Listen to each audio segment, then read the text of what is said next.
রান্না করছি আলু বেগুন মূলা দিয়ে মাছ রান্না করব সরিষা বাটা দিয়ে। ঝোল হবে, পাতলা ঝোল হবে। প্রথমে আলু বেগুন মূলা ভালো করে ভেজে নিয়েছি, আলাদা আলাদা করে ভেজে নিয়ে তেলে 5 ফোড়ন শুকনো মরিচ কাঁচামরিচ দিয়ে ভেজে নিয়েছি। এখন তরকারিটা আমি কষিয়ে নিচ্ছি। একটু পরে জল দিয়ে দেবো। এই যে জল দিয়ে দিয়েছি, এখন জলটা ফুটে আসলে তারপর আমি মাছগুলো দিয়ে দিব।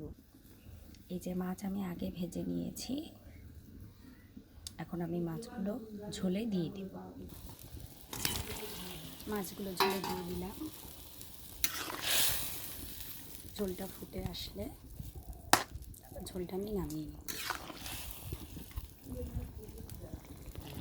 এই হলো আমার আজকের রান্না। মাছ দিয়ে আলু বেগুন মূলা দিয়ে সরিষা বাটা দিয়ে চচ্চড়ি।